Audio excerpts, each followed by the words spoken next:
Hello everyone, welcome to Sharmistha cooks. আমার আজকের recipe Bombay ডাক ফিশের ঝুড়া, মানে লোটে মাছের ঝুড়া। এটা কিন্তু বাঙালিরা অনেকেই এই রেসিপিটা জানেন এবং পছন্দ করেন, কিন্তু আমি কিভাবে বানাই সেটাই আজকে আপনাদের সাথে শেয়ার করব। লোটে মাছের ঝুড়া দিয়ে কিন্তু গরম ভাত খেতে খুব ভালো লাগে, তাই চলুন শেয়ার করি আজকে আমার রেসিপি লোটে মাছের ঝুড়া। আজকে রান্না করছি লোটে মাছের ঝুড়া। এটা একদম ফ্রেশ লোটে মাছ। এখানে 400 গ্রাম মতো লোটে মাছ আছে, আর এখানে সমস্ত ইনগ্রেডিয়েন্ট আছে। আমি এক এক করে রান্না শুরু করব এবং দেখাবো। এখানে নিয়েছি ননস্টিক প্যানে নিয়েছি সর্ষের তেল। সর্ষের তেল নিয়েছি 3 টেবিল স্পুন মতো সর্ষের তেল নিয়েছি, আর সেটা গরম হয়ে গেছে। এইবার আমি এখানে ফ্লেমটাকে একদম সিম করে দিয়েছি যাতে পুড়ে না যায়। আর এখানে প্রথমেই 2টো বে লিফ দিয়ে দিচ্ছি, আর 2টো রেড চিলি দিয়ে দিচ্ছি, মানে শুকনো লঙ্কা।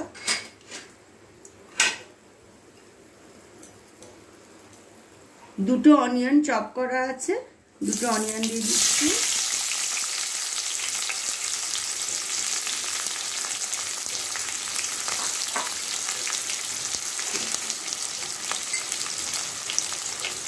অল্প করে নুন দিয়ে দিলাম যাতে পেঁয়াজটা তাড়াতাড়ি নরম হয়ে যায়।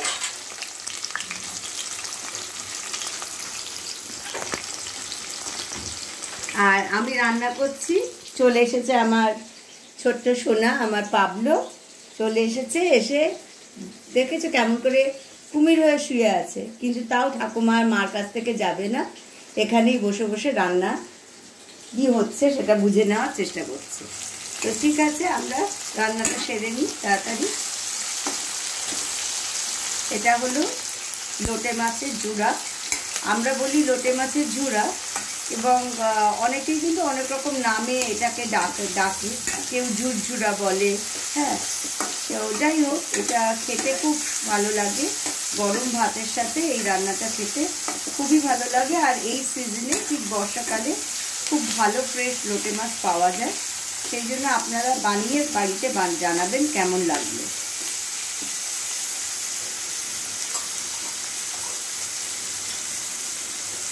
এখানে একটা চপ টমেটো আছে, চপ টমেটো দিয়ে দিলাম।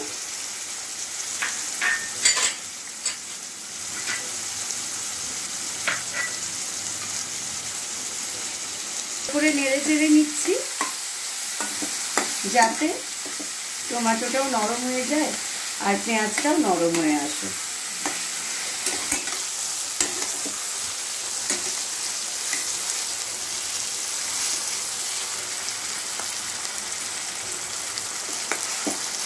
এইভাবে ভালো করে একটু নেড়ে চেড়ে দিতে হবে, যাতে এখানে আদা রসুন আর কাঁচা লঙ্কার একটা পেস্ট করা আছে, সেটা দিলাম।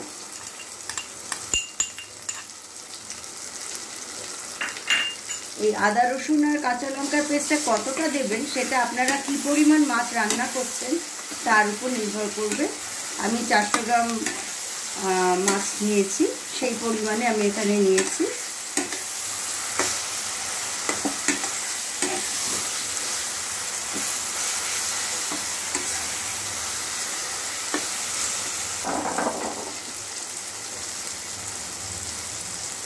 মশলা থেকে প্রায় তেল ছাড়তে শুরু করেছে, এবার আমি মাছগুলো দিয়ে দেব।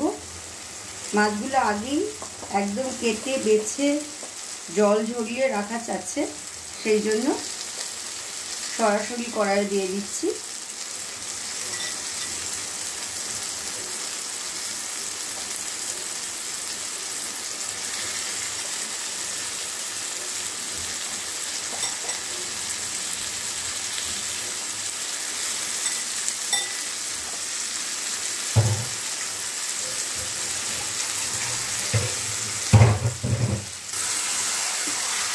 লোটে মাছ একদম নরম মাছ, আপনারা সবাই জানেন, সেই জন্য রান্না করতে খুবই কম সময় লাগে,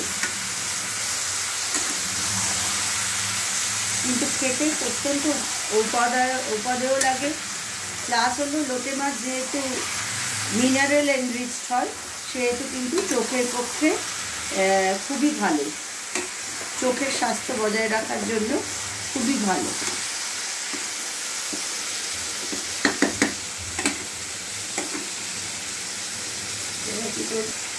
এবার আমি একে একে অন্য ইনগ্রেডিয়েন্টসগুলো, মশলাগুলো অ্যাড করছি। এখানে 1.5 চামচ হলুদ গুঁড়ো আছে, আমি 1.5 চামচ হলুদ গুঁড়ো দিয়ে দিলাম। এখানে 1 চামচ ধনের গুঁড়ো আছে, দিয়ে দিলাম।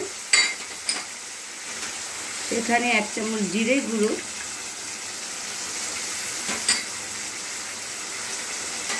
আর এখানে শুকনো লঙ্কার গুঁড়ো আছে 1.5 চামচ, সেটা দিয়ে দিলাম। এটা আপনারা আপনাদের পছন্দ মতো পরিমাণ অনুযায়ী দেবেন। আর দিয়ে দিচ্ছি লবণ, ভালো করে এটা মিশিয়ে দেব।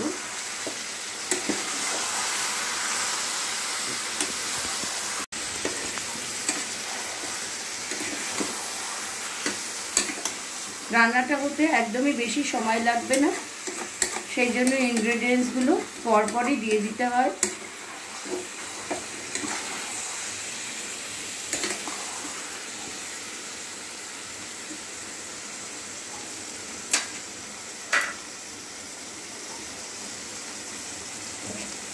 এখানে 1 চামচ 1 টিস্পুন গরম মশলা আছে, সেটাও মিশিয়ে দিলাম।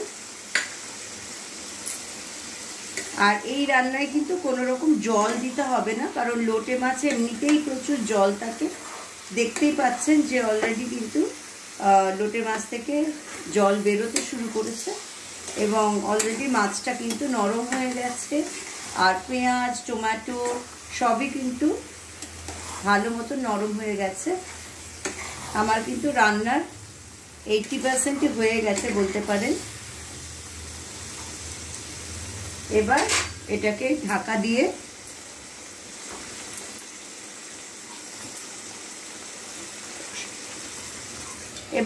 ঢাকা দিয়ে রাখলাম 10 মিনিট। এরকমভাবেই মিডিয়াম ফ্লেমে এটা কুকড হবে। তারপর আমি এসে আবার খুলে দেখব।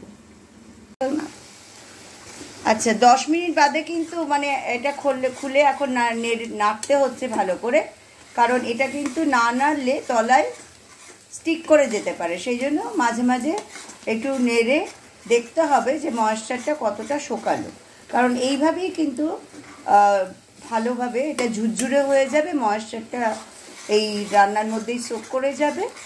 আর কোনো রকম জল এখানে আমরা অ্যাড করছি না।